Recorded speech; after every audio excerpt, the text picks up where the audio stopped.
Hi, everybody. Thank you for that. What'd you guys think of these episodes of Mad About You? Right? See? Sometimes you hear these revivals and you're like, but this one, thumbs up, thumbs up. I'm Jim Halterman. I'm the West Coast Bureau Chief of TV Guide Magazine. Thank you for all being here. I recently did a nice Q&A with Paul and Helen for the magazine. It's out on the newsstands now, but we've got Paul and Helen here, so let's bring them out. Helen Hunt and Paul Reiser.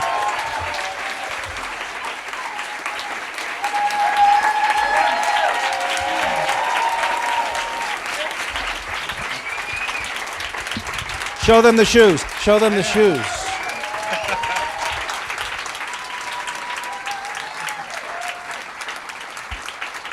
I can't take one more step and one more high heel.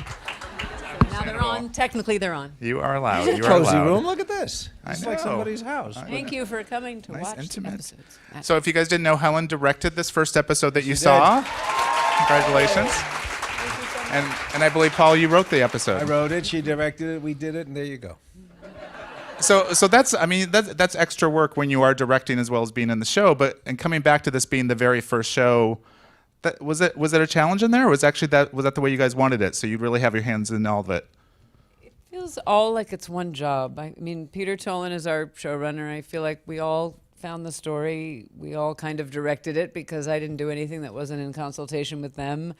The writing, we all had a passive notes. Yeah. And I mean, so yes, the jobs were differdifferentiated, but it But there's definitely more feels work like a on team you. effort. More work on you. That, the first week was more work. But we knew that going in. From the very beginning, we knew Helen should direct it. A, because she's a great director, but also thought the poor bastard was going to come in and try and direct us for the first week. It's like, that's no way to live. And we just said, you know how to do it. We know how to do it. And then Peter was there. So it was, and maybe it took off some of the shock for you that you didn't have to jump into the pool and distract them.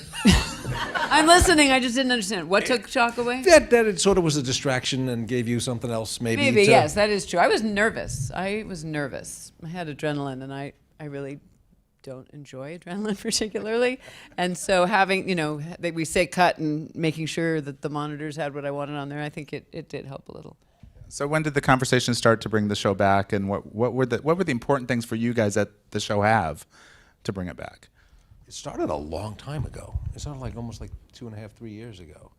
And then for some reason it took a long time to just get the business end all worked out, and we were sitting ready to go, and it almost went away a couple of times. We went, maybe it's just not meant to be.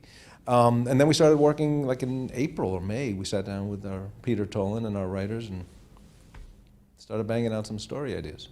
Well, and the 20 years worked out really well story-wise, right? Yeah, I was remembering that when we did the show before, I would get nervous on our hiatus, like we're never going to write 22 or 24 shows until we'd have an idea, like they want to get pregnant and she can't get pregnant, or there's a trouble in the marriage that leads to the surprise of. Once we had that basic idea, I thought we'll find 22 shows. And similarly, I wasn't sure why do it until we did the math that the daughter would be leaving now. And suddenly I thought, well, that would be fun. 12 episodes of what it's like to look at each other and go, you? Just you? Yeah, just you. Uh-oh. which was a fun story, and that we're sort of both going through in our own lives, but also we realized that it directly mirrored the original pilot, which was when all the marriage hoopla settles down and you go, well, it's just you and me, this is going to be interesting. And now it's that, plus you don't have you're not as idealistic as you were, we're going to have the best perfect marriage. It's like, well, we've had what we've had, and we're older, and we're not the same people, as Jamie says in the first episode. I don't know what happened to those people. Well, one thing I noticed watching these episodes is just the rhythm of the dialogue and the conversation and how you two talk over each other like couples do. But is that scripted, or is that just a natural thing you two have after having worked together for so long?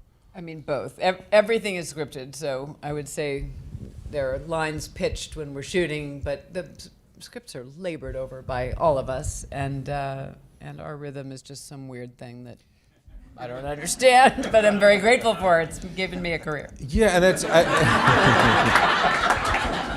but it's one of the things, from the beginning, in any way that we can, we said this show, we always wanted it to look more like life. And and in life, people don't always wait till the other sentence is over, and people don't stand still. You know, we like in a lot of TV shows, and maybe not. In a lot of TV shows, you'll just see people standing, or they're all sitting on the couch. And I've never sat with 3 other people on a couch ever. You know, and in the first season, we used to joke. Helen was so intent on being, and she's so good at bringing it to life, and she was moving around just like a canary, just flying around. And we used to joke the first season, you actually never saw Helen's face. It was just a blonde blur doing business. And but in real life, you don't sit and talk to each other like this. You're at the sink and you go like that, you know. So we try to make sure that our show looks like that. And so what were those first days like when you actually were on the stage again and saying this dialogue and looking into each other's eyes? What was that like for you guys? The read-through was fun. And then when we walked on the actual sets, I thought, oh shit, it's like a roller coaster where you're on. It's not stopping. So it was a trip. We've assembled such a beautiful crew, fantastic directors. That's been fun to. We just sort of the first day I introduced myself as the person that would be directing and said, we would really appreciate it if you would help us not look stupid. That's pretty much the bar is low. If you could help us with that. And I don't know. I don't know if it was that or how good they are, but they just have been wonderful. So that helped. That helped. But it was surprisingly, it was exciting. There was all the adrenaline, but it was surprisingly comfortable. I mean, we had been in touch all the time, so it wasn't like we hadn't seen each other. But when you put the other actors and you get into that physical space, we all went, how can we know exactly what to do? It's like you open the door and there's Richard Kind, like, all right, I know where I am, I know what planet I'm on. Yeah, just literally he was walking those floorboards and going, oh, this is home, we've been here a lot. You told me a great story about the theme song, which of course I knew the theme song would be the same, but it was recorded differently, but there's a story behind that. Can you tell me the story? Written by this person, and Don Was, in case people don't know that. There you go. It's Lyle Lovett, who we've both been fans of, and you've worked with, and he was on our show, for God's sake. I forgot. But we actually approached him 28 years ago, whenever on the first show, and he's a very humble guy. He goes, I think I'm so stupid. He goes, I think at the time said, yeah, I don't do television. And he said, and I've been kicking myself. So he was really tickled that we asked him a second time, 30 years later. And the one thing we knew that we wanted it to be a duet of man and a woman. And Keisha Lewis, who plays Richard Kind's wife, is the singing with that. And she's like Broadway legend and just, she's a 3.5 octave range. She's a piano doesn't have I've a 3.5. That's crazy. I've known her for 30 years or something, and she wrote to Paul. Yes. I'm pretty sure I'm right. At 17, she replaced Jennifer Holliday, the first person in Yes. Negro. Like, it's no joke. The voice is like the Grand It's Canyon. crazy. And I think she wrote to Paul and said, I don't know if you have a plan for the theme song. I do sing. And I wrote to Paul and said, that's like Roger Federer saying, if you want to hit a tennis ball, I can probably hit it over the net, and you can hear how good she is. She just really brought it up and actually brought Lyle, which Lyle was already recorded, and it came to life. So, and it was all Lyle's big band of 18 crazy musicians. Large band, not a big band, it's a large band. So 20 years is a long time. You could have started out these characters in a lot of different places. I know there were some different thoughts about where you would start. Can you talk about what you didn't do? I mean, we wanted to make sure there was a reason to be here. So we talked about, should they be separated at the beginning? We talked about, should we shoot it actually in New York on the streets more filmically? And ultimately, my vote ended up being that the beauty of this form, it has limits for sure, but it's the writing and the acting. You know, it really, if those two things aren't there, there's no cool shot to distract you, and that's a little bit what I love about it. It's like, it's you and me. Here goes nothing. You can't distract them. Yeah. Look, I blew up that car. There's an ocean. So I think in the end of the day, we just said there's nowhere to run. The writing has to be really good. We have to love the stories, and we have to, try to act well. Yeah, we're working on that. We're working on it. Well, I mean, one of the things we try, and so many people have asked, well, are you just throwing away the finale or all the facts and the stories of that? Or are you trying to stay true to it? And The reason we did the finale that we did, which, if you remember, which Helen directed beautifully, it was a 1 hour which jumped into the future a little bit and showed where they were 10 years, 20 years. And the reason we did that, A, we thought it was interesting, but also we thought, this way we'll never have to come back. We couldn't possibly come back because we've already shown what happened. And one of the things we wanted to show is that they had, breakups. There was periods, we never defined it. It was a week, a month, we don't know. But that once or twice they broke up, but invariably ended up together. So we were wrestling with where is this? Is this before I decided it's now before the breakup. Things haven't happened. It's in there. Don't worry about it. That's what I'll tell people. But yeah, so Don't that worry was about hard to But I don't match. think it blows up the. No, we kept finale. the feel of it. But so when we were going, the first thought was, well, we should start them in New York, and they're talking, and everything looks fine, and then we realize, oh, they're not staying in the same place. Oh, they're separated, and everybody to a person that we spoke to went, don't do that, don't do that. And we said, no, but we'll get back together over the 12. No, don't do that. Just, we want to see. And that is also part of a multi-camp thing. It's people. It's comforting. People like the shows that they like because they like being there. They like being with these people in that space.